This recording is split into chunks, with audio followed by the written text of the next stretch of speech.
Investor Services is blaring the alarm, saying Congress needs to act right now. Now, the credit rating agency is blasting the awful fiscal cliff deal, saying it does zero to solve the debt crisis in this country and does nothing to protect our fragile credit rating, which at this point is very much facing a looming downgrade. Now, a downgrade of our AAA rating would be catastrophic for the country. So when will Congress, when is President Obama going to admit we have a serious spending addiction? Here to tell us if there's anybody in Washington listening to the warnings and what they plan to do in the 113th Congress is Kentucky Senator Rand Paul. Senator, welcome back to Hannity. Good to see you, sir. Happy New Year. Happy New Year to you, Sean. All right. Well, first of all, let me... Well, you know, Go ahead. The way I look at it, Sean, is that, you know, this whole debacle is just an argument for term limits as far as I'm concerned. You know, we had 10 years notice on this fiscal deadline, 10 years. And you know when they decided to address it? 10 years, 1 hour, and 36 minutes is when they finally decided to come up with a bill. They bring the bill to the floor, which I never saw the bill. I'm not sure there was ever a bill printed, but I was told it was somewhere online at 1:36 a.m., and we voted at 1:39 a.m. This is no way to run a government. It's about as dysfunctional as I've ever seen. Look, Senator, if it wasn't so serious, it'd be funny.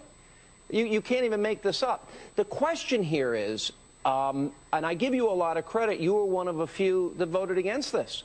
Where were the rest of the Republicans? Where are the conservatives?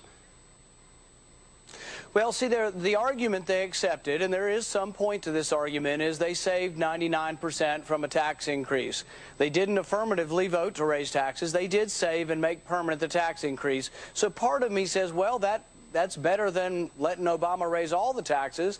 However, instead of cutting some spending, we actually increased spending in the bill. And I think we're also prolonging the recession. The longer you have unemployment insurance out there, the longer your recession will be. So I don't think we did anything good for the country. We did some patchwork, but I don't think in the end it's going to help us. We still have a spending problem, and we have a debt crisis on our hands. What do you make of what Moody's is saying about a potential downgrade? And remember also they predicted there'd be 600,000 fewer jobs. What does that mean for the economy?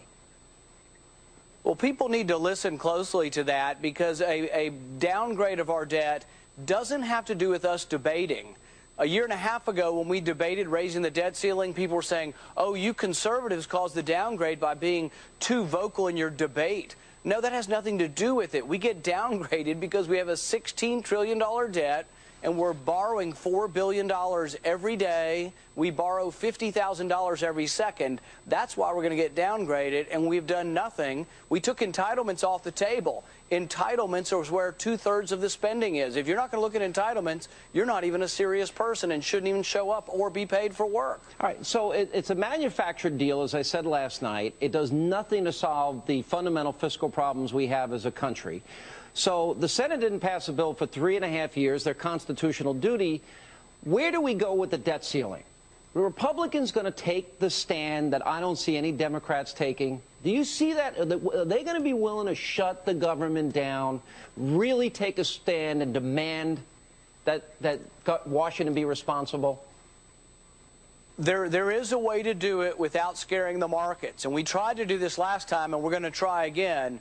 And what we do is we need to pass legislation that says the tax revenue that comes in will go to pay for the interest on the debt, pay for Social Security, pay for the soldier salaries, but it won't fund all of government. So we will continue to pay our bills, but we may be able to extend that deadline then. And the longer we extend it, the more pressure we would put on the president to say he would come to the table with us and help us fix entitlements. But the only way he'll ever do it is if we actually go through the deadline, but give him instructions that he takes tax receipts and he doesn't default on the debt. Then we wouldn't scare the markets, and I think then we would increase our leverage with every day we went beyond a deadline. But for that to happen, Senator, that means every Republican in the House and every Republican senator is going to need to be united, and I would argue to save the country. To stop, I think it's immoral to borrow 46 cents of every dollar. You said $50,000 a second. I mean, that's insanity.